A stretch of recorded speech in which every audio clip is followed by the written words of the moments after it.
So dear friends, आज हम DU meridian की बात करने वाले हैं।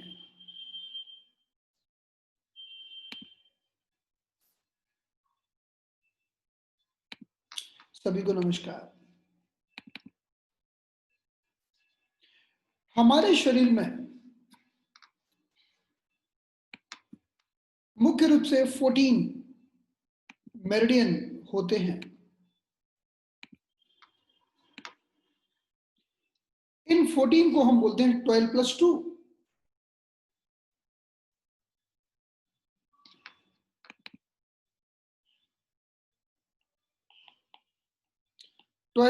मेरिडियन। इसमें 2 मेरिडियन जो होते हैं, एक हमारी फ्रंट सेंट्रल लाइन में होता है,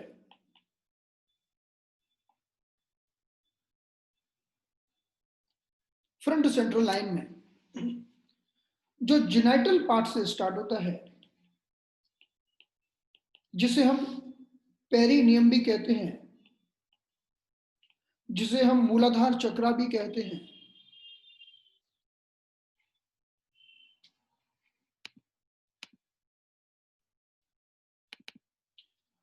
और वहां से स्टार्ट होकर यह ऊपर जाता है और लिप्स के नीचे खत्म हो जाता है। इसे हम कहते हैं सीबी मेरिडियन या रेन मेरिडियन। और दूसरा मेरिडियन सांप के फन जैसा होता है, ऐसा। अगर हम बॉडी को पीछे से देखें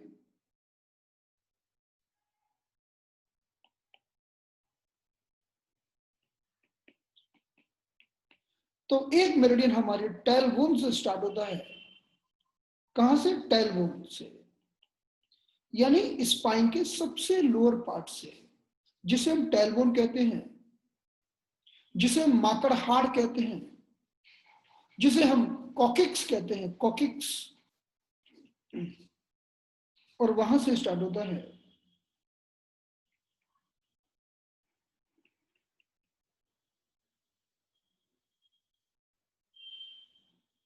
और सिर के टॉप तक पहुंचकर फिर आगे टर्न हो जाता है, आगे।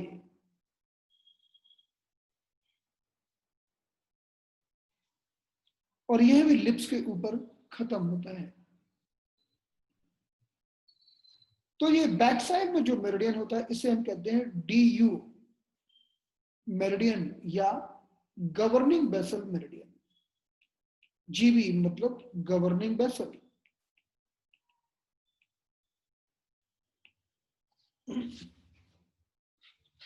अगर हम किसी भी एनिमल को देखते हैं, जैसे किसी भी एनिमल को देखो,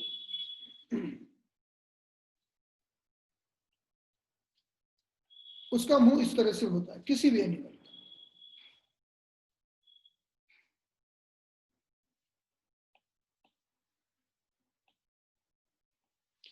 तो एनिमल का आप देखेंगे कि जो ऊपर का भाग है वो भी हमारे माउथ के ऊपर तक है, और नीचे का भाग ये माउथ के नीचे से है।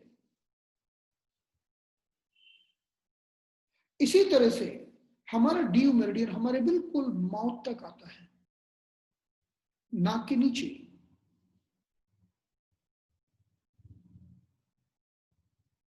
अब हम आपको इसे एक दूसरी इमेज में दिखाएंगे।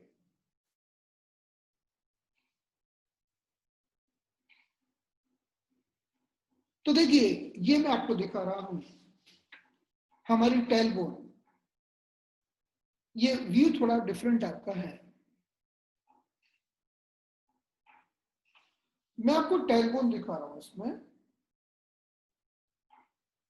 हम इसको दूसरी इमेज में देखते हैं फॉर क्लियर अंडरस्टैंडिंग।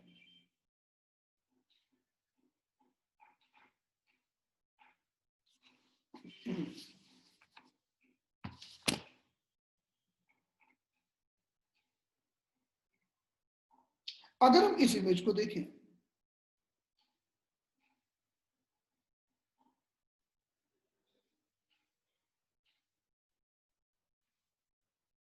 तो this is the lowermost part of the spine, we can see here. तो इसमें जो स्पाइन का सबसे नीचे का भाग है ये है, इसी को हम कहते हैं माकड़हाड़ या टेलबोन।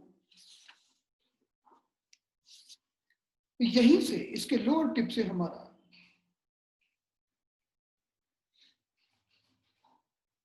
यहां से हमारा डीयू मेरिडियन या गवर्निंग वेसल मेरिडियन स्टार्ट होता है, और इसके ऊपर इसके पहले नंबर का पॉइंट है जिसे हम कहते हैं DU1। DU1 और फिर यह ऊपर जाता है। DU1 महत्वपूर्ण पॉइंट क्यों है? जो फर्स्ट पॉइंट है यह महत्वपूर्ण पॉइंट क्यों है? Why this point is most important point, the first point और DU1?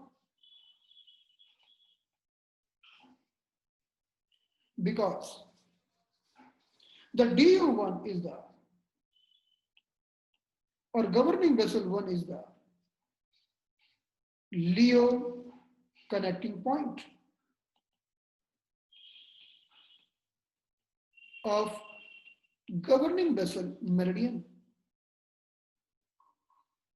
यानी DU1 के पास वो क्षमता है कि DU1 can exchange the energy from the partner channel। Suppose if there is too much stiffness in the spine, too much stiffness in the spine, the meaning of stiffness means excessive energy। So we can sedate the DU1, so energy will go in the partner channel, and if spine is very weak,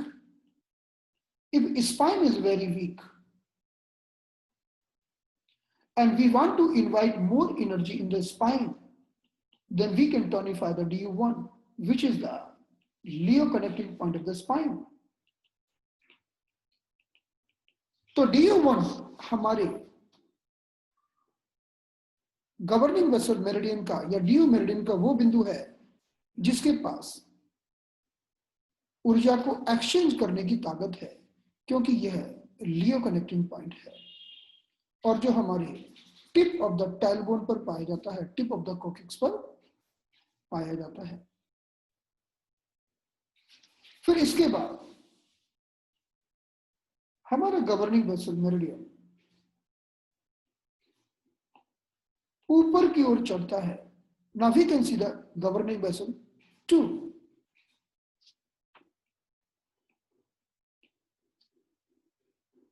तो पहला बिंदु हमने देखा था tailbone पर। अब इसको हम फिर से दूसरी इमेज में समझते हैं। Come back to this image. हमारी स्पाइन में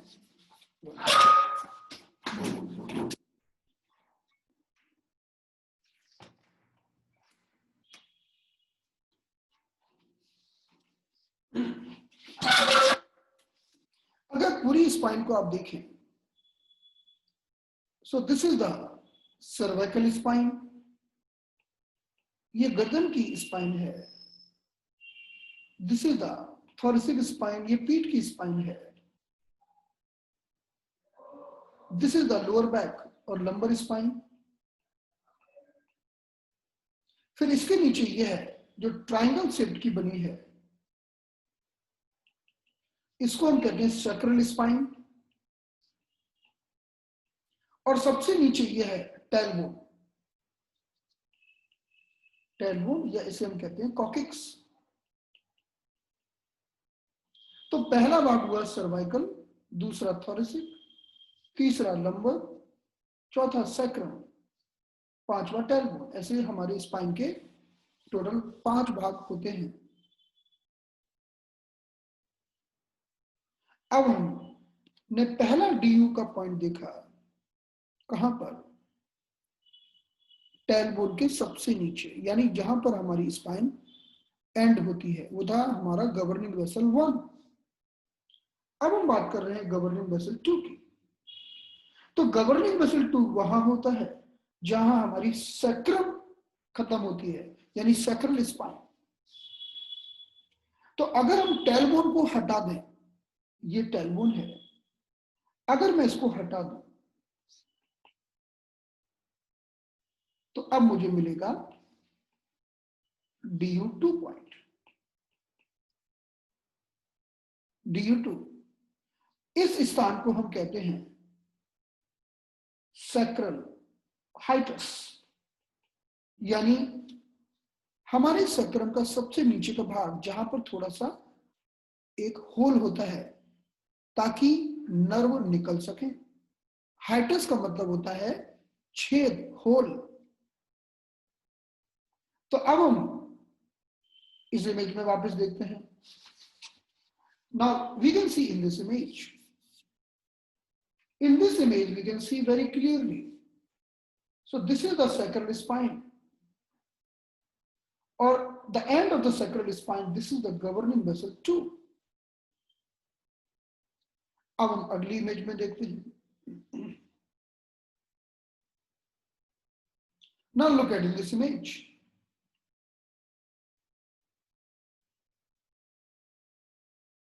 तो जहां पर द लोअर मोस्ट पार्ट, जब हम बैठते हैं तो अगर हम बटक्स का कर्व देखें तो कर्व का लोअर मोस्ट पार्ट, वहां पर हमारा गवर्निंग वेसल 2 होता है। हमें बस ये इसकी लोकेशन पता होना चाहिए। इसका प्रयोग बहुत ही रेयरली करते हैं, इतना ज्यादा फ्रिक्वेंटली नहीं करते।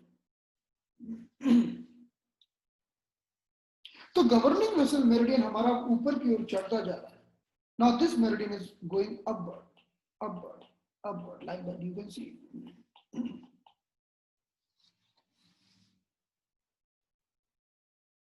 Now we can see this is the lower back. This is the lower back area. Lower back.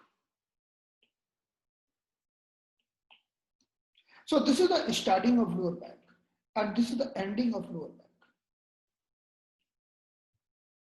So this is the starting of lower back, and this is the ending of lower back.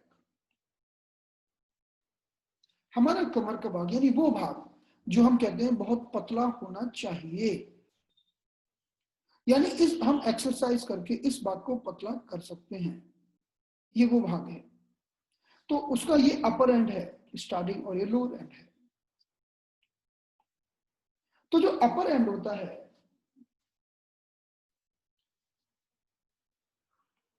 Upper and के level पर हमें मिलता है governing vessel 4। यहां पर हमें मिलता है लंबर 2, लंबर 2, L2, लंबर का सेकेंड नंबर का वर्टिब्रा, और वहीं पर होता है हमारा governing vessel 4 point. Governing vessel 4 point is very important. इसे हम कहते हैं मिंगमैन चक्रा, मिंगमैन चक्रा। यहां पर बहुत ज्यादा मात्रा में एनर्जी पाई जाती है। This is the place where we are having tremendous energy, too much energy, too much yang energy on the location of governing vessel 4। इसीलिए इसको मिंगमैन चक्र कहते हैं। Now look at the governing vessel 4 in other image. Now look at this image.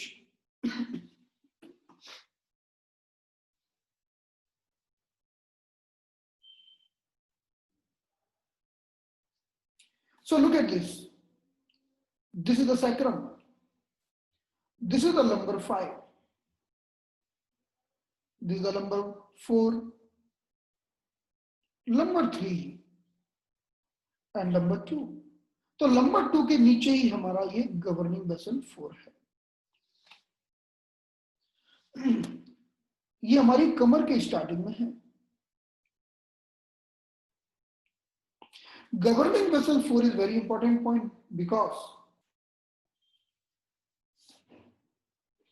इसी के दोनों ओर हमारी दोनों किडनी पाई जाती हैं, both the kidney, the right kidney and left kidney. उसके बीच में नंबर 2 के लेवल पर हमारा गवर्निंग वेसल 4 होता है, जिसे हम मिंगमेंग चक्र कहते हैं, जहां बहुत ज्यादा में यांग ऊर्जा पाई जाती है।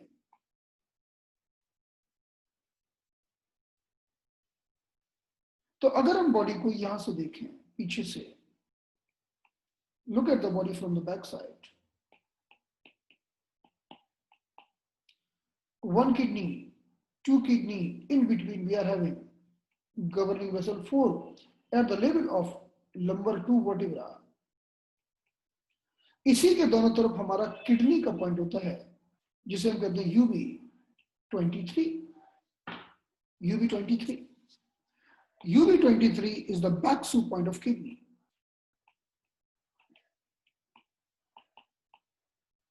गवर्निंग वेसल 4 पर इतनी ऊर्जा पाई जाती है कि कभी भी अगर हम कमजोरी फील करते हैं, if we feel weakness, just do the moxa on governing vessel 4, it will improve the energy.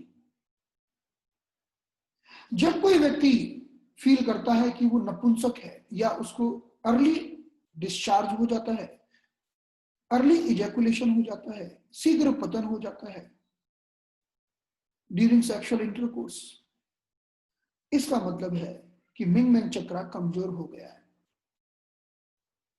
मिंगमेंग चक्र में हमारी किडनी की ऊर्जा पाई जाती है। So the kidney energy, kidney ची, स्पेशली किडनी यांग एनर्जी, यांग ची स्टोर्ड इन मिंगमेंग चक्र। तो हमारे किडनी की ऊर्जा मिंगमेंग चक्र में स्टोर रहती है। जैसे ये ऑयल है, सपोज दिस द ऑयल,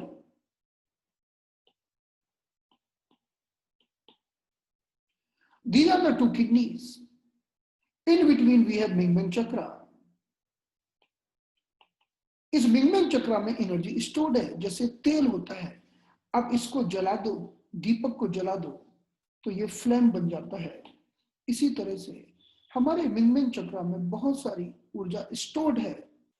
जब सेक्सुअल इंटरकोर्स होता है तो यही ऊर्जा फ्लेम बन जाती है और पूरी बॉडी में ट्रेवल करती है। बॉडी को, लिप्स को, ब्रेस्ट को, सेक्सुअल पार्ट को, बॉडी को गर्म कर देती है।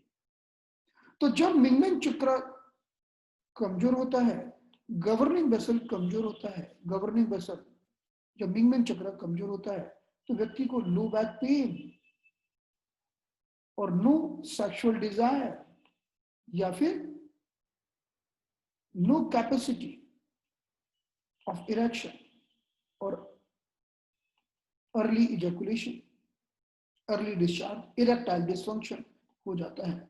तो इन स्थितियों में, in these all condition, we do moxibustion on the Mingmen chakra, on the governing vessel 4 and on the urinary bladder 23, both the side. तो जब हम मिंगमेंग चक्र को और यूरिनरी ब्लैडर 23 को मोक्सा करते हैं, गर्म करते हैं या निडल लगाकर टोनिफाई करते हैं तो वापस ऊर्जा बढ़ने लगती है, वापस ताकत आने लगती है। अगर एक फीमेल के अंदर गवर्निंग वेसल 4 में या मिंगमेंग चक्र में जो नंबर 2 के लेवल पर पाया जाता है ऊर्जा की कमी होती है तो उसको वेजाइनल डिस्चार्ज होता है, वाइट डिस्चार्ज होता है, रेड डिस्चार्ज होता है, वेजाइनल डिस्चार्ज होता है और इनफर्टिलिटी की प्रॉब्लम हो जाती है, ओवम की क्वालिटी बिगड़ जाती है। So if you want to improve the quality of the ovum, if you want to improve the reproductive organ, if you want to remove all the problem happening in the reproductive part, then improve the Mingmen chakra. इसको ज्यादा stimulate नहीं करते किसको? जिसके अंदर पहले से ही बहुत ज्यादा यांग ऊर्जा बढ़ी हुई है, जैसे कि किसी का बीपी बहुत ज्यादा हाई है, हायर ब्लड प्रेशर, कोई बहुत ज्यादा एग्रेसिव है या किसी को बहुत ज्यादा गुस्सा आता है, उसका हम गवर्निंग वेसल फॉर टॉनिफिकेशन नहीं करते। नहीं तो गवर्निंग वेसल 4 टॉनिफाई किया और उसके दोनों ओर UB23 को टॉनिफाई किया, ऊर्जा जरूरत से ज्यादा बढ़ जाएगी और व्यक्ति बहुत ज्यादा एग्रेसिव हो जाएगा।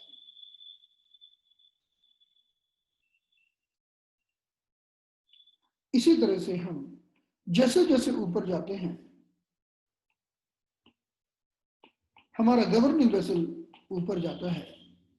So the governing vessel meridian is going from the back side like this. Governing vessel 1, 2, 3, 4, 5, 6. In this way, it is going like that. On the level of thoracic 5, thoracic 5 के लेवल पर हम जानते हैं कि हमारे जो पॉइंट होते हैं उनका नाम है UB15. UB15 is the backsu point of heart. तो UB15 is the backsu point of heart. यहां पर हमारी स्कैपुला बोन है और यहां पर दोनों हमारे UB15 पॉइंट है. So look at in other image.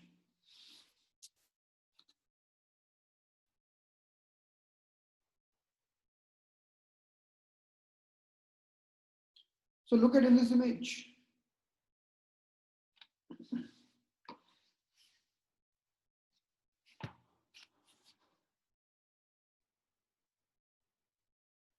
हमारा ये थोरेसिक 5 है, इसके दोनों ओर हमारा यूरिनरी ब्लैडर 15 होता है जो हमारे हार्ट का बैक्सू पॉइंट है.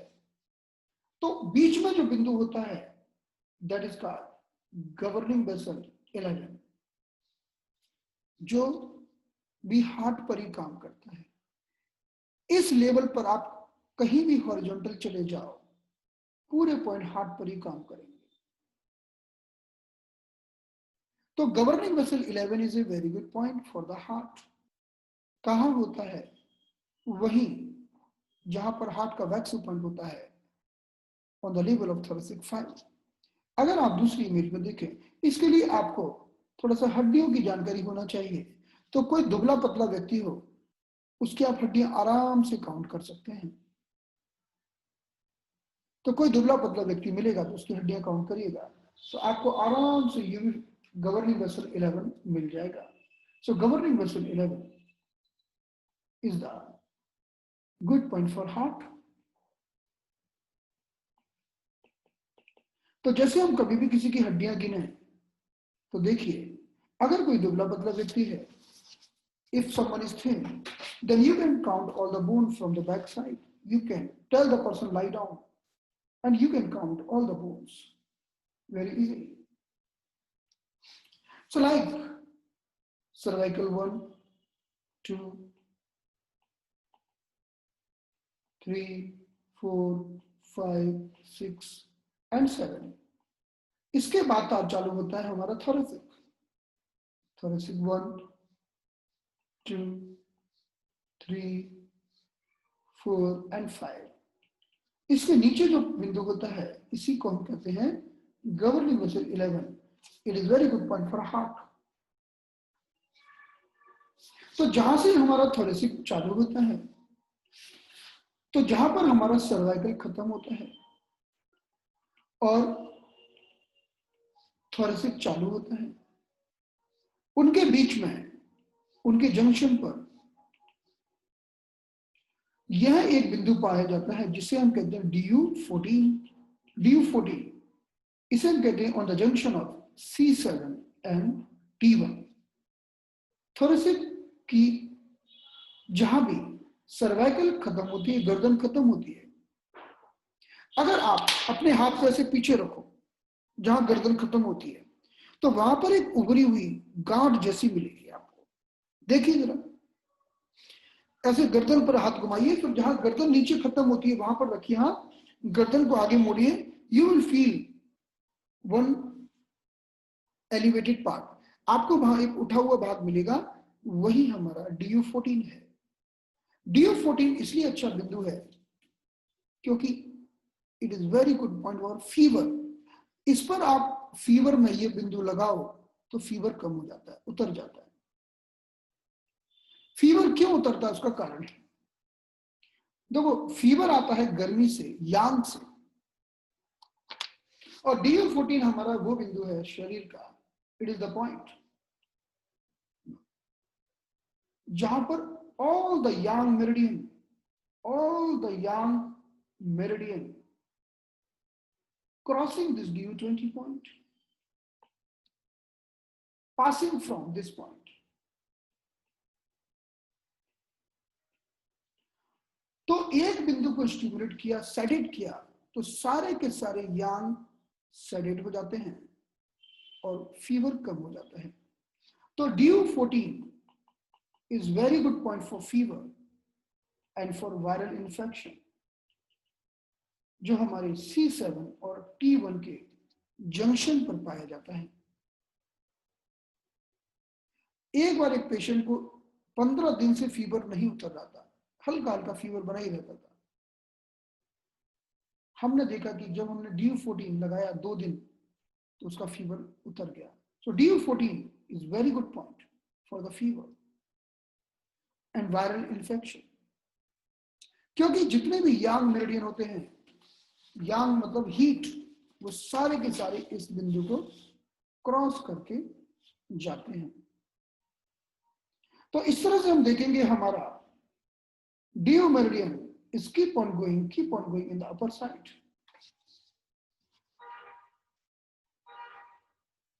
आप इस इमेज में देख सकते हैं, this is the location of DO14 और गवर्निंग वेसल 14,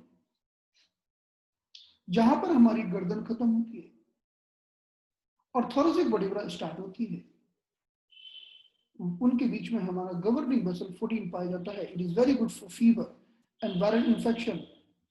और फिर देखिए हमारा DO मेरिडियन तो ऊपर चढ़ता जा रहा है और चढ़ते चढ़ते एकदम टॉप ऑफ हेड पर पहुंच गया, जिसे हम कहते हैं सहस्त्रार चक्र। अब हम सहस्त्रार चक्र को देखेंगे, टॉप ऑफ द हेड को देखेंगे। So look at this. So this is the top of the head. यहां पर होता है गवर्निंग वेसल 20, इसी को हम कहते हैं सहस्त्रार चक्र। सहस्त्रार चक्र एक्यूपंक्चर में इसको कहते हैं $100 मिलियन पॉइंट। एक्यूपंक्चर में इसको कहते हैं ऐसा बिंदु जिसकी कीमत $100 मिलियन है, इस बिंदु की, गवर्निंग वेसल 20 की।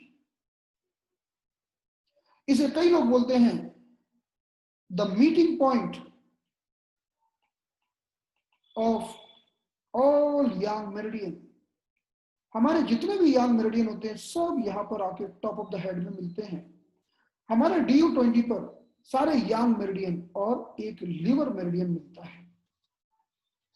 तो जितने भी यांग मेरिडियन है, three Yang meridian of the feet, 3 Yang meridian lower body के, 3 यांग मेरिडियन अपर बॉडी के, सारे के सारे गवर्निंग वेसल 20 पर मिलते हैं और लिवर भी मिलता है। और हमको पता है कि लिवर का नेचर भी यांग होता है।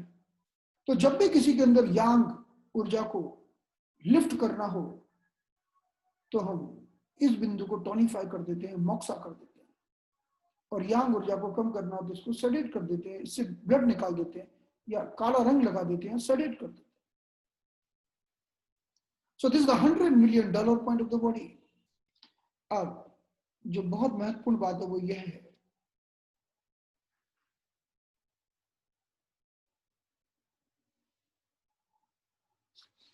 कि अगर हम पूरे हेड को देखें, हमारे सिर में बाल पीछे कहां तक आते हैं?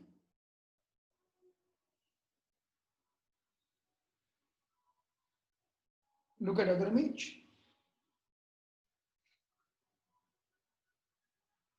So look at this image.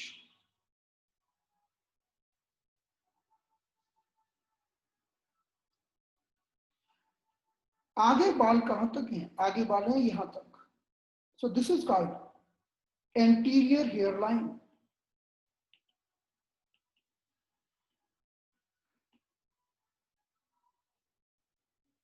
ये जो आगे जहां तक बाल होते हैं इसको हम बोलते हैं एंटीरियर हेयर लाइन।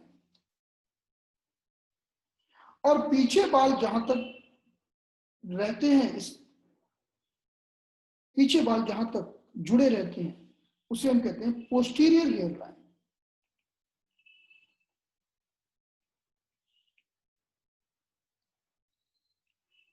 अब एंटीरियर हेयर लाइन से पोस्टीरियर हेयर लाइन तक की जो टोटल दूरी होती है वो होती है 12 चुन, 12 चुन।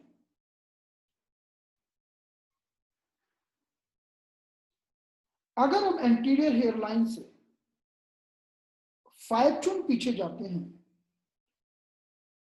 ओनली 5 चुन, तो हमें मिलता है DU20। तो बताइए कि पीछे से कितना जाएंगे ऊपर तो हमें DU20 मिलेगा, आप लोगों को बताना है। पीछे से हम कितना आएंगे ऊपर तो हमें DU20 मिलेगा।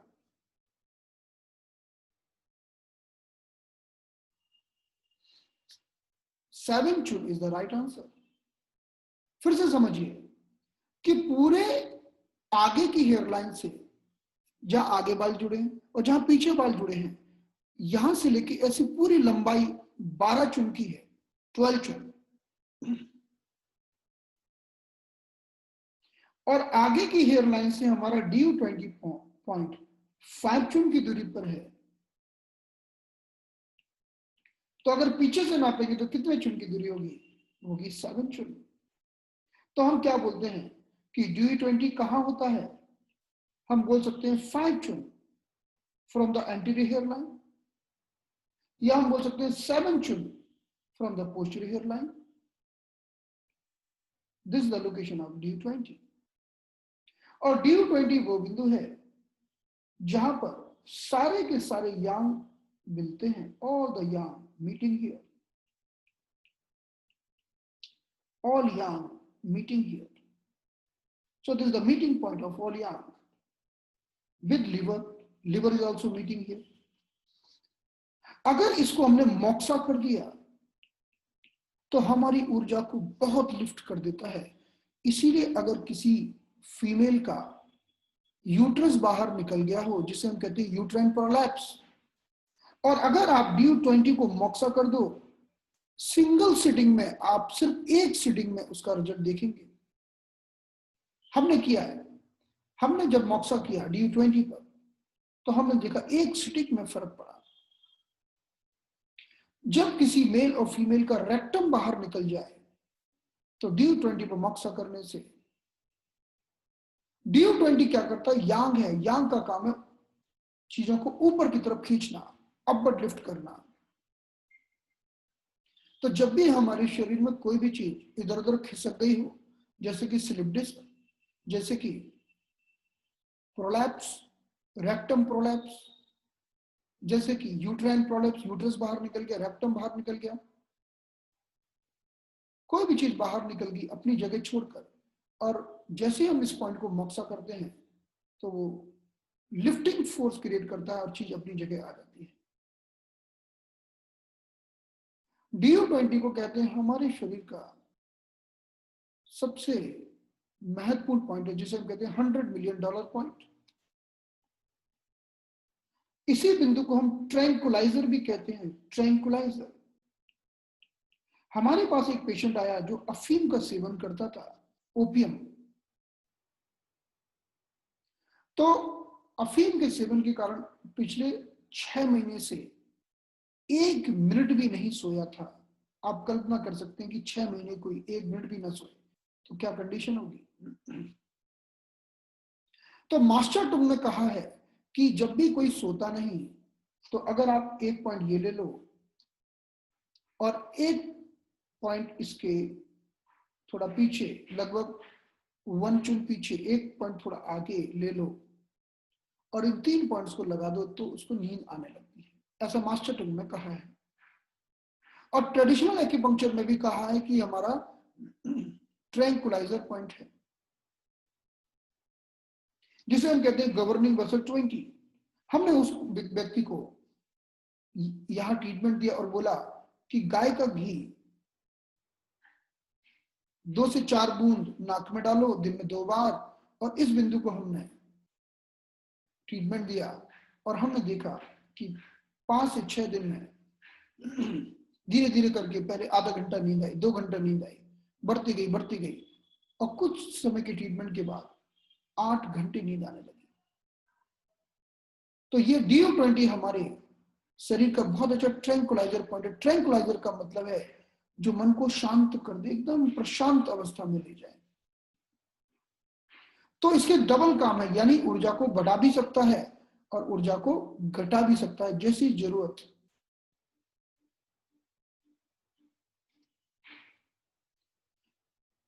फिर हमारा गवर्निंग वेसल मेरिडियन ऐसे आगे जाता है, आगे की तरफ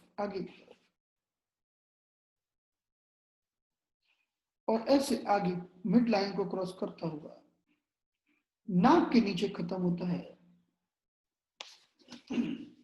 नाक के नीचे जो खड्डा होता है ना, इसको हम कहते हैं फिल्ट्रम। इसमें हमारा ये बिंदु होता है, इसको हम कहते हैं DU26।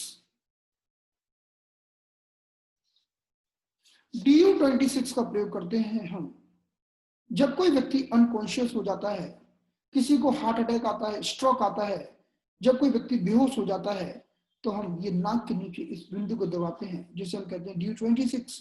तो व्यक्ति वापस कॉन्शियस होने लगता है, वापस होश में आ जाता है। कभी एक्यूपंक्चर किया और उसके प्रभाव से मानो किसी व्यक्ति को थोड़ा चक्कर आने लगे, तो बस इस पॉइंट को दबाओगे, तुरंत ठीक हो जाएगा।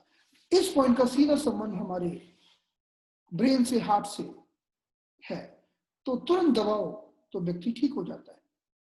अगर कोई व्यक्ति किसी भी कारण से बेहोश हो गया हो या उसको एकदम से घबराहट चालू हो गई हो, आप इस बिंदु को दबा के ठीक कर सकते हैं। हमारे इस भाग को हम कहते हैं फिल्ट्रम। ये जो नाक का जो डिप्रेशन है, इसको हम कहते हैं फिल्ट्रम। इसके अपर पार्ट में हमारा DU26 होता है, अपर पार्ट में। ये 26 नंबर का पॉइंट है। इसके बाद का पाथवे अंदर चला जाता है, 27, 28 वो दांतों में चला जाता है। तो इस तरह से हमारा DU मेरिडियन पूरा समाप्त हो जाता है। हमने सिर्फ 6 पॉइंट्स की बात की है, ओनली 6 पॉइंट्स।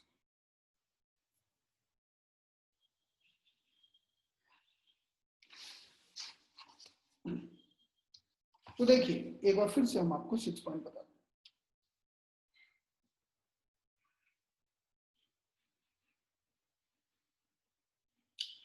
हमने पहले बात की थी पॉइंट नंबर 1 की, जो टेलबोन पर होता है और जो लियो पॉइंट है, ऊर्जा को दे सकता ले सकता। अब हम आते हैं हमारे जो सिलेबस में पहला पॉइंट है, वो है गवर्निंग वेसल 2। हमने कहा कि ये हमारी सैक्रल हाइटस पर होता है, यानी जहां पर नीचे हमारी सैक्रम बोन खत्म होती है वहां पर होता है। फिर हमने बात की मिंगमिंग चक्रा की, गवर्निंग वेसल 4 की। हमने कहा दोनों किडनियों के बीच में होता है, नंबर 2 के लेवल पर होता है और हमारे अंदर उत्साह, एनर्जी बढ़ाता है, यांग एनर्जी बढ़ाता है, पुंसत्व लेके आता है, गवर्निंग वेसल 4। फिर हमने बात की गवर्निंग वेसल 11 की, जो हार्ट के लेवल पर होता है और थोरेसिक 5 के लेवल पर पाया जाता है, थोरेसिक 5 के ऊपर पाया जाता है, थोरेसिक 5 के नीचे। इसी के दोनों तरफ हमारे हार्ट के UV15 नाम के बैक्सू पॉइंट होते हैं। फिर हमने बात की DU14 की।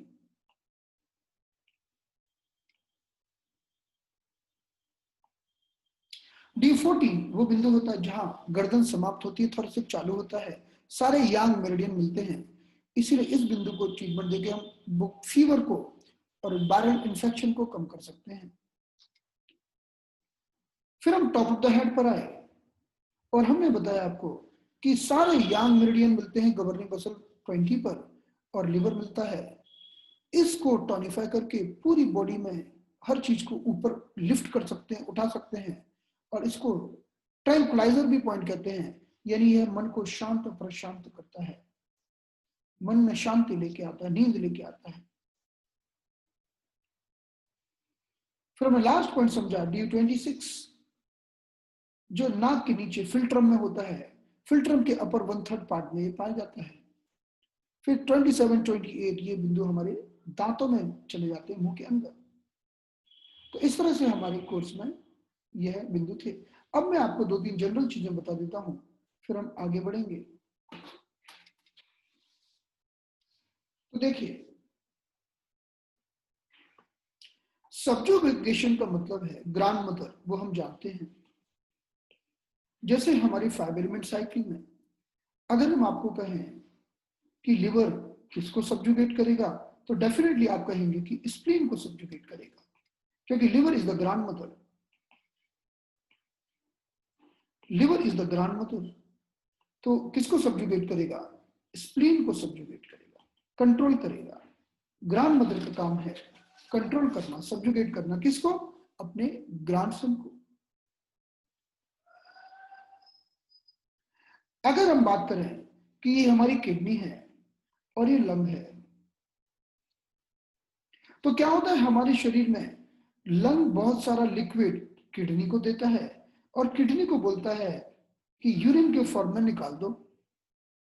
किडनी उससे यूरिन बनाती है, थोड़ा सा यूरिन बनाती है और बाकी सारा पार्ट लंग को वापस दे देती है। और किडनी कहती है कि सारा निकालने की जरूरत नहीं है, बहुत सारा तो यूजफुल है, आप वापस ले लो। तो लंग को जैसे ही वापस मिलता है, लंग स्माइल करता है, वाओ किडनी तो बड़ी ऑनेस्ट है, मैंने जो लिक्विड दिया उसमें से खराब खराब निकाल दिया और अच्छा करके छान कर मुझे वापस दे दिया। और इस लिक्विड को पाकर लंग वापस लुब्रिकेट हो जाते हैं, मॉइस्ट हो जाते हैं और लंग की ड्राइनेस खत्म हो जाती है।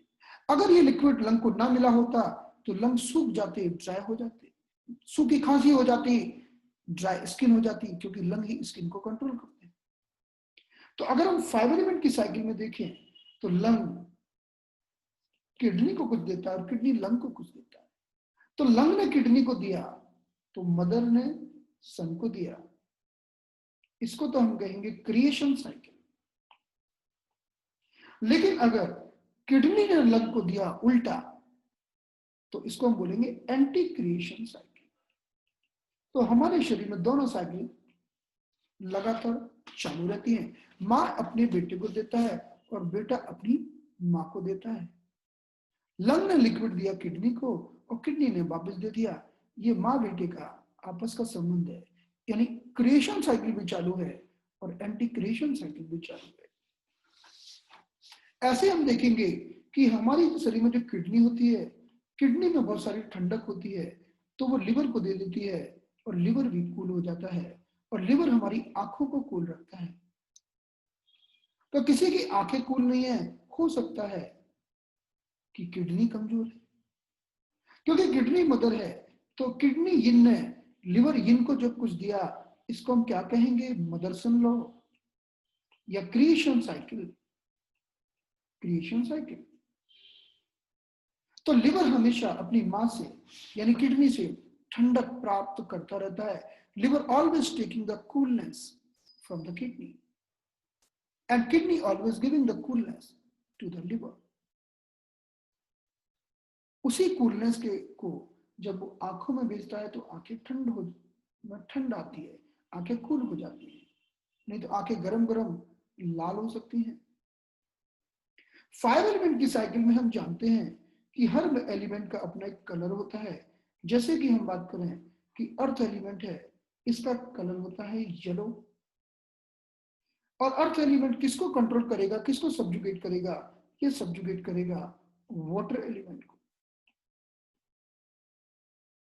वाटर में आता है हमारा किडनी और यूरिनरी ब्लैडर। तो मानो एक बच्चा बिस्तर पर पेशाब करता है, जिसको हम कहते हैं बेड वेटिंग। एक बच्चा बिस्तर पर पेशाब करता है, उसको रोकना है, थामना है, कंट्रोल करना है, तो उसके ब्लैडर के पॉइंट पर पीला रंग लगा दो तो कंट्रोल हो जाएगा। क्योंकि वाटर का कंट्रोलर कौन है? वाटर का कंट्रोलर है हमारा अर्थ, ग्रांड मदर। आपको पानी को कंट्रोल करना है, वाटर को कंट्रोल करना है, तो ग्रांड मदर का पीला रंग लगा दो। कहां? यूरिनरी ब्लैडर के पॉइंट के ऊपर। आप सुजोग में भी लगा सकते हो, कहीं भी लगा सकते हो। हमारे शरीर में गर्मी दो प्रकार की होती है, हीट दो प्रकार की होती है। एक को हम कहते हैं फुल हीट और एक को कहते हैं हम एम्प्टी हीट। फुल हीट का मतलब है रियल हीट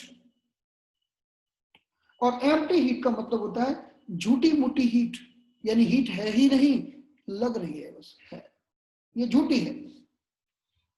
तो फुल हीट का मतलब है कि मान लो जैसे हमारे शरीर में ये यांग है और हमारे शरीर में ये यिन है, दोनों बराबर हैं। तो यांग होता है गर्म हीट और यिन होता है ठंडा कूलिंग।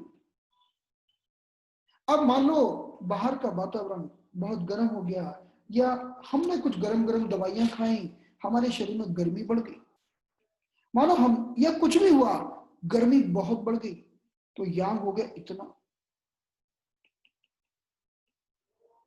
और यिन तो उतना ही रहा जितना पहले था, ना घटा ना बढ़ा, सेम। तो यांग बढ़ गया, यांग हो गया प्लस प्लस प्लस और यिन तो उतना ही रह गया। ऐसा कब होगा? मानो किसी को बहुत तेज गुस्सा आया, एंगर, एंगर में यांग बढ़ जाता है तो गर्मी बढ़ जाती है, आंखें गर्म हो जाती हैं, सिर गर्म हो जाता है, बीपी बढ़ जाता है। तो यांग बढ़ गया, इसको कहते हैं फुल हीट, की हीट बढ़ी, हीट सच में बढ़ी। यानी दूसरा उदाहरण कि किसी का यिन यांग नॉर्मल था, उसने शराब का सेवन किया, ड्रिंक लिया, अल्कोहल लिया, और ड्रिंक क्या करती है? हमारे शरीर में गर्मी बढ़ाती है, तो उसके प्रभाव से उसके शरीर में यांग बढ़ गया। अब आंखें लाल हो गई, सिर, बीपी बढ़ गया, बॉडी गर्म हो गई, इसको हम कहते हैं फुल हीट। ऐसे ही हमारे शरीर पर किसी बैक्टीरिया ने, वायरस ने अटैक किया, हमारे शरीर पर किसी बैक्टीरिया वायरस ने अटैक किया, उसके प्रभाव से हमारे शरीर में गर्मी बढ़ गई, उसको कहते हैं फुल हीट। फुल हीट में बहुत तेज फीवर आ सकता है, बहुत प्यास लग सकती है, थर्स्ट लग सकती है, बहुत गर्मी लग सकती है, बहुत पसीना, स्वेटिंग आ सकती है। और दूसरी तरफ बात करते हैं एम्प्टी हीट की। तो पहले तो हम नॉर्मल कंडीशन में थे, ये हमारी नॉर्मल कंडीशन थी, इसको हमने कहा यिन यानी कूलनेस, और इसको हमने कहा यांग यानी हीट। जब दोनों बराबर थी, हमने कहा दोनों बैलेंस हैं, सब कुछ ठीक चल रहा है। अब क्या हुआ कि व्यक्ति ने किया ओवरवर्क, ओवर टाइम किया, ओवर वर्क किया और रात को सोया नहीं। तो जैसे एक पत्थर पर आप दोनों हाथों को रगड़ो तो हाथ गर्म हो जाते हैं, एक पत्थर पर पत्थर को टकराओ तो दोनों पत्थर गर्म हो जाते हैं, एक लोहे को पीटो तो गर्म हो जाता है। ऐसे जब हम ओवर वर्क करते हैं, जरूरत से ज्यादा काम करते हैं, तो हमारे शरीर में गर्मी बढ़ती है। वो क्यों बढ़ती है, उसका कारण समझिए। हमने ओवर वर्क किया तो हमने काम तो उतना ही किया, हमारे शरीर में गर्मी तो उतनी ही है जितनी पहले थी। ओवरवर्क का मतलब क्या है कि हमने आराम नहीं किया, हमने बॉडी को कूल नहीं किया। हम बॉडी को कूल नहीं कर रहे हैं, we are not cooling the body. Body को कूल कैसे करेंगे? बॉडी को कूल करने का तरीका है कि हल्का सा गाना सुनना, रिलैक्स करना, सोना, चिल करना, ऐसे तो कूल करते हैं। और टेंशन लेना, काम करना, उससे गर्मी बढ़ती है। तो जब हमने, हमारे शरीर में यांग उतना ही है, गर्मी बढ़ी नहीं है। जैसे कि हमने शराब का सेवन किया था तो गर्मी बढ़ गई थी, अभी हमने शराब का सेवन नहीं किया, गर्मी बढ़ी नहीं है, गर्मी उतनी ही है, लेकिन हमने बराबर आराम नहीं किया, we didn't take the proper rest. तो हमारे शरीर की कूलिंग कम हो गई। अब गर्मी तो लगेगी, लेकिन इसको हम कहेंगे एम्प्टी हीट। इसको हम एम्प्टी हीट क्यों कहेंगे? क्योंकि सच में तो गर्मी बड़ी नहीं है, तो झूठी गर्मी है, इसको हम सच्ची गर्मी नहीं कहेंगे, इसको बोलते हैं एम्प्टी हीट। फुल हीट तो ऐसी होती है कि सच में गर्मी बढ़ गई थी, किसी ने शराब का सेवन किया, किसी वायरस ने अटैक किया। और एम्प्टी हीट कहते हैं कि भाई ओवरवर्क किया, रात को सोए नहीं, 2 घंटे सोए और फिर से काम में लग गए। जैसे एग्जाम के समय हमारे अंदर हम सोते नहीं है, बस काम काम काम करते रहते हैं, तो क्या होता है कि आंखें गर्म हो जाती हैं, eyes are hot, chest are hot, हमारे हथेलियां गर्म हो जाती हैं, पाम हॉट हो जाते हैं, पैर के तल भी गर्म हो जाते हैं, फुट आर हॉट। यानी गरम गरम लगता है, गरम गरम लगता है, फीवरिश लगता है, फीवरिश लगता है। इससे हम कहते हैं कि फीवर होता नहीं है, लेकिन हल्का सा लगता है कि लो ग्रेड फीवर जैसा। वो एग्जाम के समय आप 2 घंटे सोए, वो पढ़ते रहे या ओवरवर्क करते रहे, इसलिए होता है। इससे एम्प्टी हीट बढ़ती है, इसे हम कहते हैं एम्प्टी हीट, जो ओवरवर्क से बढ़ती है। तो लो ग्रेड फीवर होता है स्पेशली इन द आफ्टरनून और इन द इवनिंग। तो दोपहर के समय और शाम के समय अगर बुखार लगे तो समझ जाइए ये एम्प्टी हीट है। इसका अर्थ है कि दिस द एम्प्टी हीट।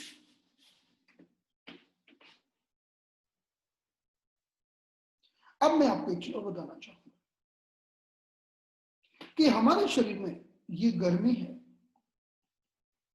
जिसे हम कहते हैं यांग,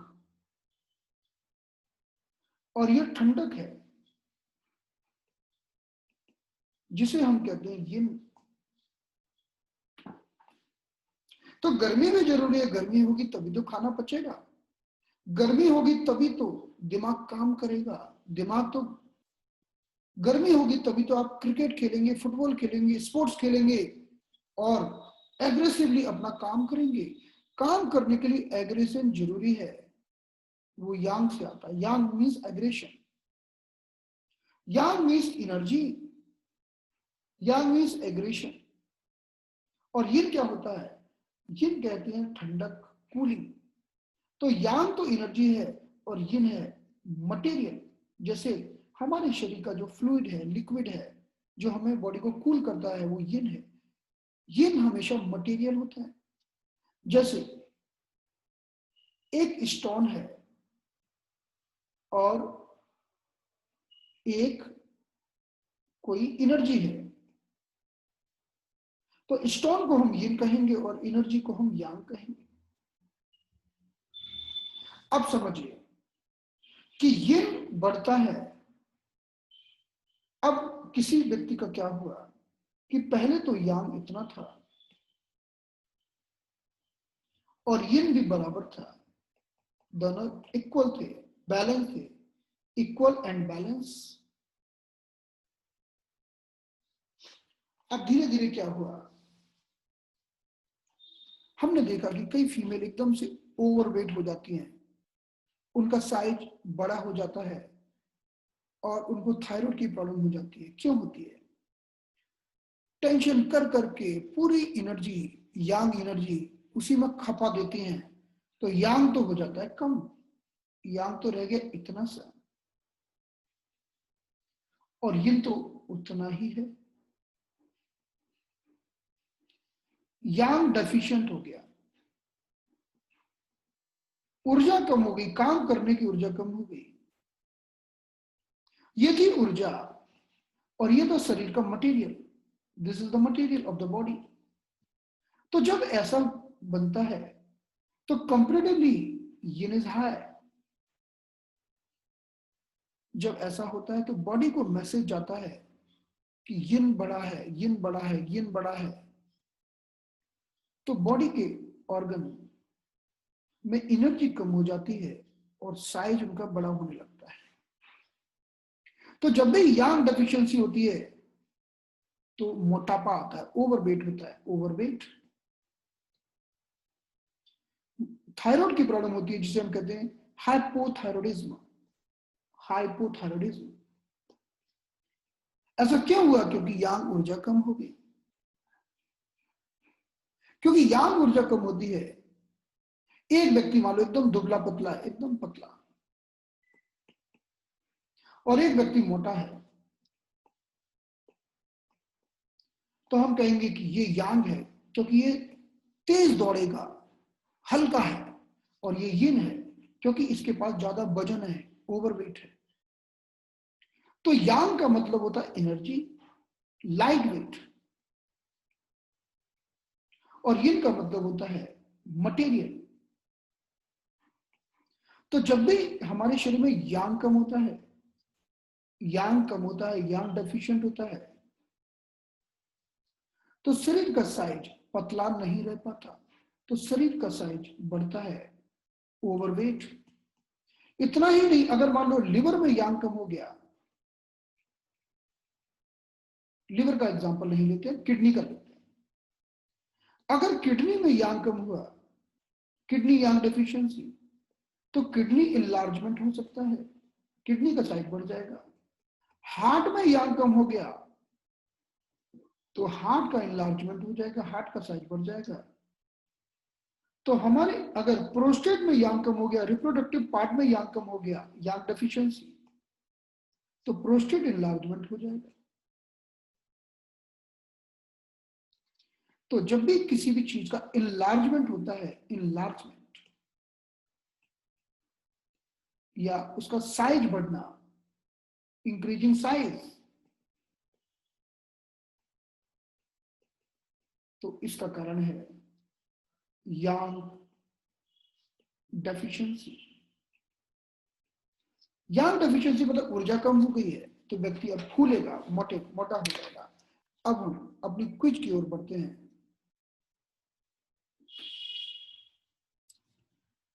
सो क्विज नंबर 1 जो आज की है हमारी, द क्विज नंबर 51 स्टार्ट। आपको हम दे रहे हैं 5 मिनट का समय।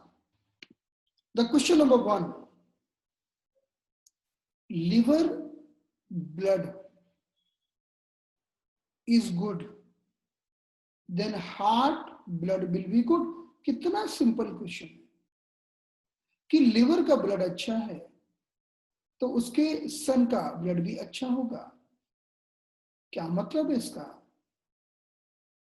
इसका मतलब है कि this is the example of creation cycle, कि मां अच्छी है तो उसका बेटा अच्छा होगा, मां धनवान है तो बेटा धनवान, मां गरीब है तो बेटा गरीब। सो this is a very simple. Liver is the mother of heart, so liver blood is good, then heart blood will be good। so this is the example of creation cycle। question number 2, kidney lubricating the lungs। Kidney ने अपनी मां mother को lubricate किया, lung को। Lung is the, देखो lung is mother and kidney is son, लेकिन यहां उल्टा है, सन अपनी मदर को ताकत दे रहा है, लुब्रिकेशन दे रहा है। इसको कहते हैं एंटी क्रिएशन साइकिल, जो हमने पहले बताई थी। Question number 3, spleen sending the fluid in the lung। तो स्प्लीन मदर है और लंग सन है, तो स्प्लीन ने अपने सन को कुछ भी भेजा तो क्रिएशन साइकिल हो गया, क्योंकि क्रिएशन साइकिल का अर्थ है mother is sending something to the son. So first will be the right answer. Question number 4, kidney yin is nourishing the liver yin। अब यहां पर देखो किडनी ने अपने सन को नरिशमेंट दिया,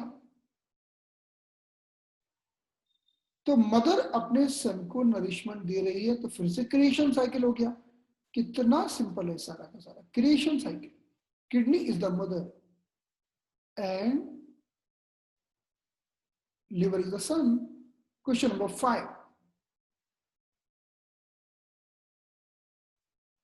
yellow colour on the bladder point. जब पीला रंग हम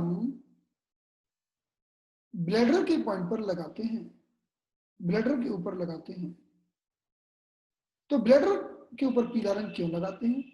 ब्लैडर तो वाटर एलिमेंट है और ब्लैडर का कलर तो काला है, तो पीला क्यों लगाया? क्योंकि पीला उसकी ग्रैंड मदर का कलर है, अर्थ एलिमेंट का, ताकि हम ब्लैडर को कंट्रोल कर सकें। तो जो बच्चे बिस्तर पर पेशाब करते हैं बेड वेटिंग में, हमें ब्लैडर को कंट्रोल करना है तो उसकी ग्रैंड मदर का कलर लगाते हैं। तो ये उदाहरण है सब्जुगेशन साइकिल का। नेक्स्ट क्वेश्चन, फुल हीट का मतलब क्या है? फुल हीट का मतलब है किसी ने जैसे शराब का सेवन किया और उसके शरीर में जो गर्मी बढ़ गई, यांग फोर्स बढ़ गया, उसने तोड़फोड़ चालू कर दिया, उसे गुस्सा आने लगा, उसका बीपी हाई हो गया, वह फुल हीट है। यांग इज हाई, यांग बहुत बढ़ गया, यांग इज हाई। अगर यिन हाई होगा तो यिन तो कूलनेस लेके आएगा, ठंडक लेके आएगा, तो यांग बहुत बढ़ गया है। क्वेश्चन नंबर 7, एम्प्टी हीट का मतलब क्या है? एम्प्टी हीट को आप सिर्फ एक चीज से समझिए, ओवरवर्क। एम्प्टी हीट का एक लाइन है ओवरवर्क। हम कब करते हैं ओवरवर्क? हम करते हैं एग्जाम के समय ओवरवर्क करते हैं। एग्जाम के समय हम घंटे 2 घंटे सोते हैं या कम सोते हैं और बस लगे रहते हैं पढ़ने में, उससे गर्मी बढ़ती है हमारे शरीर में, उस गर्मी को हम बोलते हैं एम्प्टी हीट। क्योंकि अगर वो सच रियल हीट नहीं है, it is not real heat. ऐसा नहीं है कि हमने कुछ गर्म खा लिया है, ऐसा नहीं है कि हमने ड्रिंक कर लिया है, ये तो ओवरवर्क से आई है। हमने अपनी बॉडी को आराम नहीं दिया, कूल नहीं किया, इसीलिए हमारा एम्प्टी हीट बढ़ गया। तो एम्प्टी हीट आती है जब यिन डेफिशिएंट होता है। हालांकि इसको समझने में और टाइम लगेगा आपको, ये टीसीएम का पार्ट है, टीसीएम की बात है ये।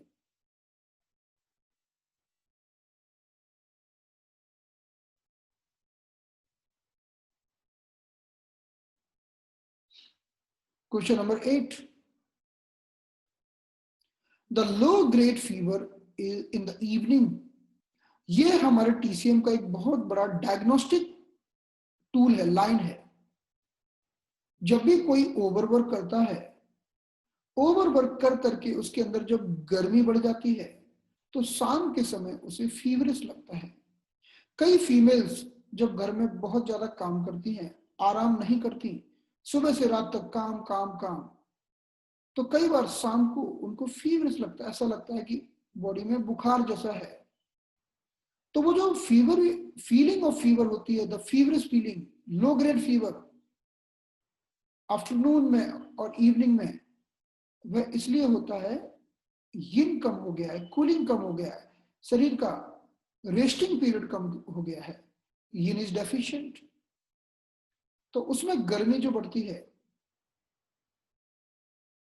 उसे एम्प्टी हीट कहते हैं, empty heat.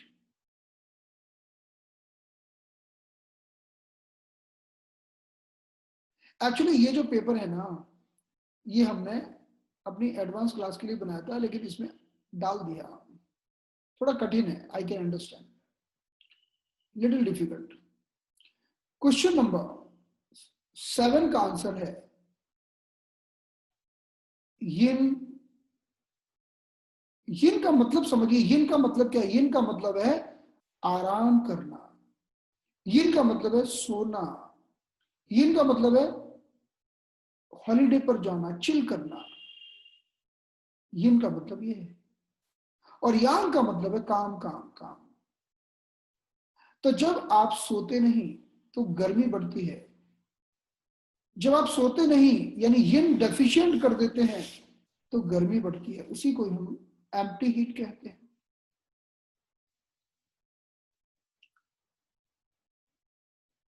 Low grade fever तो हो गया एम्प्टी हीट।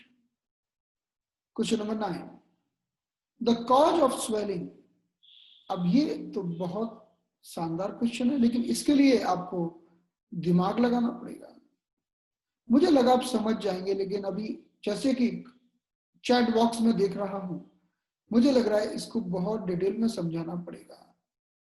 मुझे लगा आप लोगों ने टीसीएम पढ़ा हुआ है तो समझ जाएंगे, लेकिन आपने टीसीएम पढ़ा नहीं है, गड़बड़ है, गड़बड़ मामला है।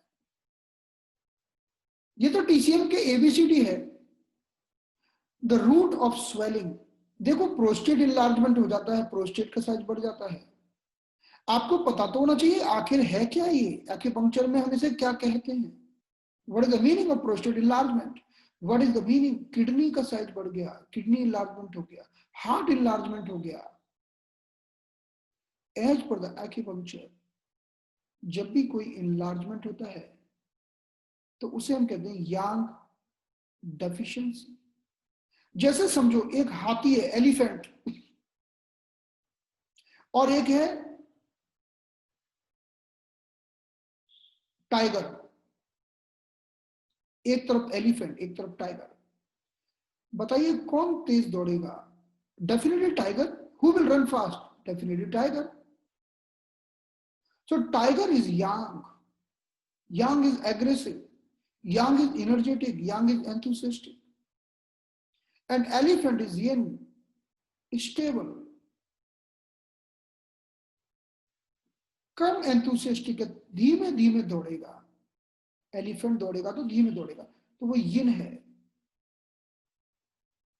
तो यांग जितना ज्यादा होगा व्यक्ति उतना दुबला पतला और इनर्जेटिक होगा। यांग जितना ज्यादा होगा, जैसे बच्चों में यांग ज्यादा होता है तो वो जंप करते रहते हैं। अब यांग कम हो गया, कम हो गया, कम हो गया, तो व्यक्ति फूलता जाएगा, फूलता जाएगा, फूलता जाएगा।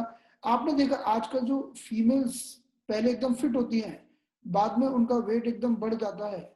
मैक्सिमम के साथ यही होता है कि after marriage, because of lots of stress, yang उनका कम हो जाता है और उनको ओवरवेट हो जाता है। उसको हम कहते हैं, तो यांग कम होने का मतलब है, यांग डेफिशिएंसी का मतलब है कि अब वो दुबले पतले नहीं रहे, अब वो एनर्जेटिक नहीं रहे। यांग डेफिशिएंट होता गया, होता गया, होता गया, तो मोटे हो गए, और मोटे और मोटे। तो अगर किडनी यांग कम हुआ तो किडनी इनलार्ज हो गई, हार्ट यांग कम हुआ तो हार्ट इनलार्ज हो गया। पर ऐसा कोई कंपलसरी नहीं होता कि किडनी किडनी यांग कम होने का मतलब है कि किडनी की वो ऊर्जा कम हो गई जिसमें बहुत एनर्जी थी। The meaning of Yang is energy, enthusiasm. मेरे ख्याल से मुझे थोड़ा आज इन्हीं को समझाना होगा, आगे की क्विज में अभी जाने का कोई मतलब नहीं है, क्योंकि थोड़ा सा मैंने कुछ टीसीएम का एक चैप्टर यहाँ खोल दिया बहुत बड़ा वाला, तो कुछ लोगों को थोड़ा समझने में प्रॉब्लम आ रही है, तो मैं इन्हीं चीजों को थोड़ा और समझा देता हूँ आज।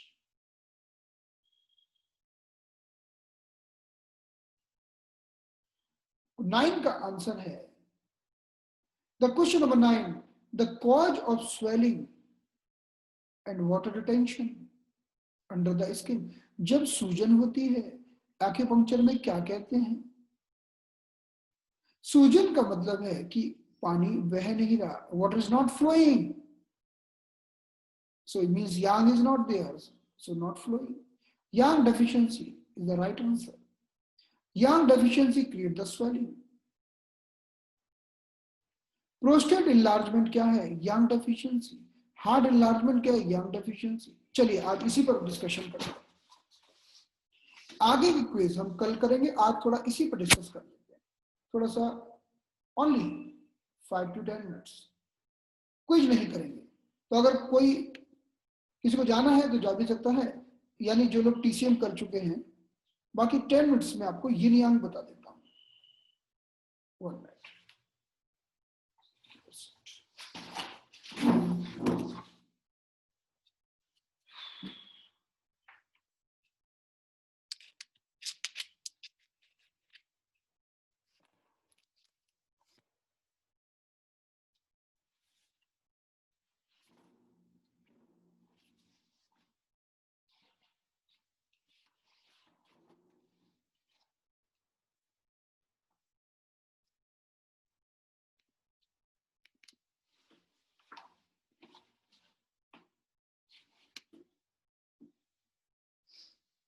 तो देखिए,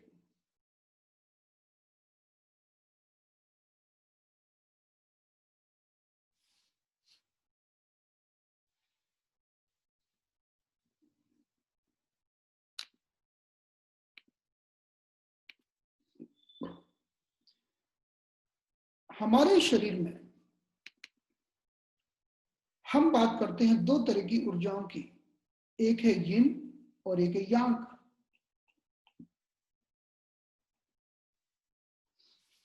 अगर ये बॉडी है, दिस इज द बॉडी।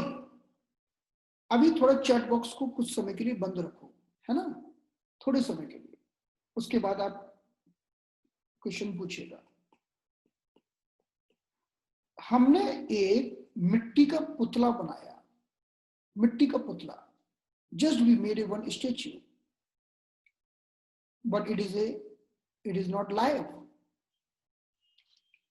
इसमें जैसे यांग एनर्जी आई तो ये लाइव हो गई।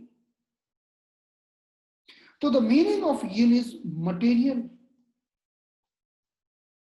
And the meaning of Yang is energy. Acupuncture में हर चीज कंपेरेटिव, हर चीज में हम कंपैरिजन करते हैं। कंपैरिजन का मतलब है, मैं बोल रहा हूं कि अगर कोई चीज एग्रेसिव है तो वो यांग है, और कोई चीज अगर शांत है, बैलेंस एंड पीसफुल, तो वो यिन है। This is my statement. मैंने कहा अब हमारे पास मान लो एक मेल है, मेल, और एक फीमेल है।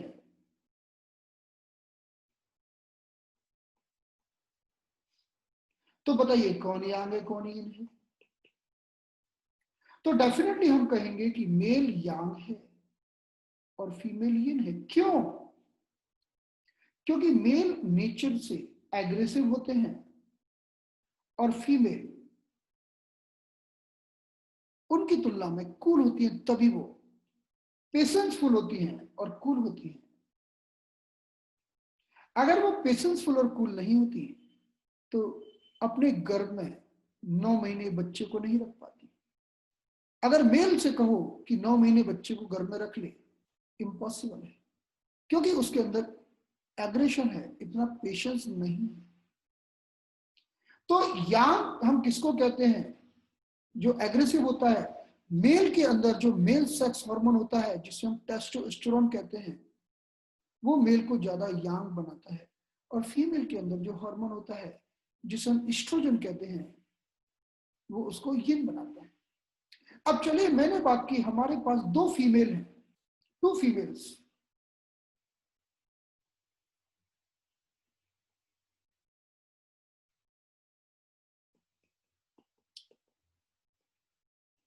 अब मैंने आपको पूछा बताओ, ये दोनों फीमेल है, ये भी फीमेल 1 और ये भी फीमेल 2। हमने कहा बताओ कि कौन यिन है कौन यांग है, क्योंकि यिन यांग का कंपैरिजन हम किसी के बीच भी कर सकते हैं। जैसे कोई भी दो लोगों को पकड़ लिया और कहा बताओ इसमें ज्यादा धनवान कौन है और कम धनवान कौन है, तो उनका बैंक बैलेंस देख लो, सब चीजें देख लो और बता दो। सो यिन यांग द सब्जेक्ट ऑफ कंपैरिजन। अभी हम सिर्फ एक फीमेल की दूसरे फीमेल से तुलना कर रहे हैं। तो हमने पूछा अच्छा बताओ तो दोनों फीमेल करती क्या है? हमने कहा ये पहली फीमेल रेस्टलर है, ये फाइट करती है, और दूसरी फीमेल हाउसवाइफ है और काफी शांत है, पीसफुल रहती है। तो आप कहोगे डेफिनेटली जो फीमेल रेस्टलर है वो यांग है और जो फीमेल पीसफुल है वो यिन है, क्योंकि यिन का मतलब है रिलैक्सेशन, यिन का मतलब है स्लीपिंग और हमारे शरीर को रिलैक्स करना। यिन का मतलब है कूलिंग डाउन, और यांग का मतलब है एग्रेशन। यांग का मतलब है वर्क वर्क वर्क। यांग का मतलब है not sleeping, always doing work. इसीलिए जब रात को सोने जाते हो, अगर दिमाग में यांग चला गया ज्यादा तो सो नहीं पाओगे, दिमाग चलता रहेगा चलता रहेगा। अब मैंने आपको पूछा, बताओ कि एक ये छोटा पत्थर है, small stone, and this a bigger stone, बताओ कौन यिन है कौन यांग है? आप बोलोगे कि अरे एनर्जेटिक कौन है इसमें, तो डेफिनेटली पहला वाला पत्थर है, ये ज्यादा एनर्जेटिक है, इसको फेंकोगे तो ज्यादा दूर तक जाएगा। तो यांग हमेशा एनर्जेटिक होते हैं और लाइटर होते हैं, जैसे कि छोटे बच्चे, और ये होते हैं हैवी, जिनका वेट होता है और कम एनर्जेटिक होते हैं, लेस एनर्जेटिक। तो आप बोलोगे यस, स्मॉल स्टोन है वो यांग है और जो बिगर स्टोन है वो यिन है। अब मैंने पूछा, हमारे पास दो फीमेल हैं, एक फीमेल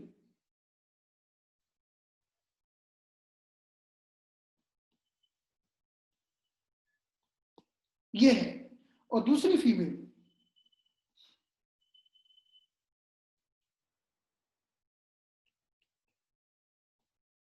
ये है। ये गुड एनर्जेटिक है और इसका वेट कम है, लेसर वेट, और ये थोड़ा ओबेस है, ओबेस, ओवरवेट, और थोड़ा लेसर एनर्जेटिक है। तो मैंने पूछा बताओ किसमें यांग ज्यादा है किसमें यांग कम है? आप बोलोगे ये यांग है और ये यिन है, कंपैरिजन। तो हमारे शरीर में जब यांग बढ़ता है तो हम पतले होते हैं, एनर्जेटिक होते हैं, और यिन बढ़ता है तो हम मोटे होते हैं, ओवरवेट होते हैं। जरूरी यांग भी है यिन भी है। हमने कहा कि पहली फीमेल यांग है, लेकिन यिन तो इसके अंदर भी है, यानी दोनों चीजें होती हैं। यिन और यांग तो ऐसे है कि जैसे मैंने कहा ये दीवार है, दिस द वॉल, तो अगर एक तरफ आपने यांग कहा तो दूसरी तरफ यिन आने ही वाला है, क्योंकि वॉल का एक साइड हो ऐसा पॉसिबल नहीं। जैसे मैंने कहा ये कोइन है, कोइन, अगर एक तरफ इसका यांग होगा तो दूसरी तरफ यिन होगा, तो यिन जहां होगा वहां यांग भी होगा, और जहां यांग होगा वहां यिन भी होगा। अब मैं एक उदाहरण और देता हूं, जैसे ये दीपक है, दिस द अर्थन पॉट, इसमें ऑयल है, दिस द ऑयल, और आपने जब इसको जलाया तो ये फ्लेम बनी।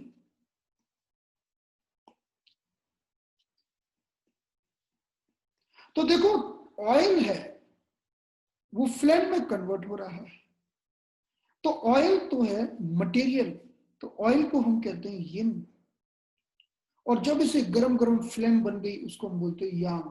तो इसीलिए कहा जाता है कि यिन यांग में कन्वर्ट होता है और यांग यिन में भी कन्वर्ट होता है। तो यहां पर बस यह बताने वाली बात है कि जब भी हमारे ये किडनी है, किडनी, अगर किडनी में यांग कम हो गया, हमने कहा यांग डेफिशिएंसी, तो किडनी फूल जाएगी, जिसको हम बोलेंगे किडनी इनलार्जमेंट।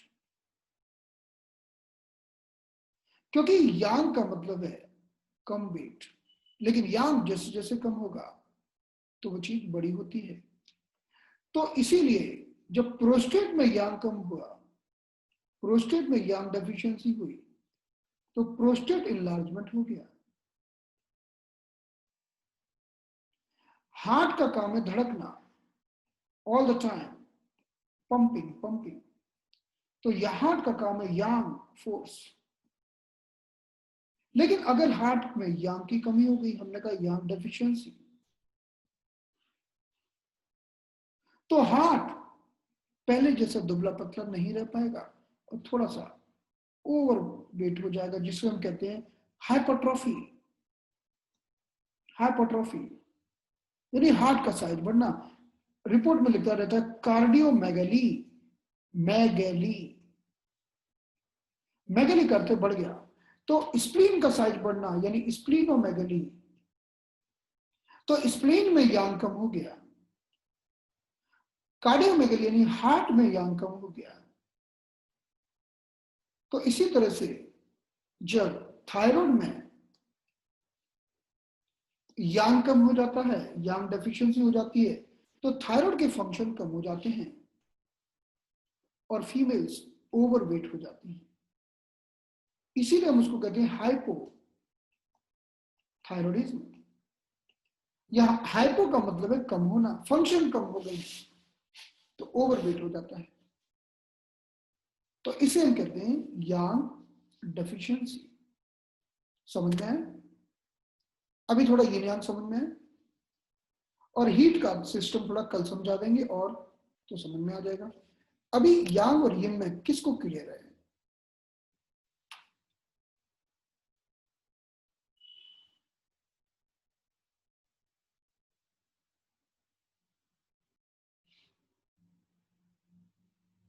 क्लियर है? अब शायद आपको एक ही चीज क्लियर नहीं होगी, हीट। तो हीट का चैप्टर में कल जरा और डिटेल में आपको बता दूंगा हीट। और ये बिल्कुल क्लियर होके बोल देना है, कोई चीज नहीं समझ में आए बोल देना है। तो नहीं समझ में आए इसका मतलब क्या है, थोड़ा स्पीड में चले गए, क्योंकि कई बार मुझे क्या लगता है कि आपको पता है तो मैं स्पीड में चला जाता हूं, तो वहां मुझे रोक देना है। ओके, अब हम कल आपको हीट और समझा देंगे, तो आपको फुल हीट और एम्प्टी हीट में अंतर समझ में आ जाएगा, फिर हम क्विज कर लेंगे। अच्छा, अभी भी कंफ्यूजन है? Very good. Confusion is the step of fusion.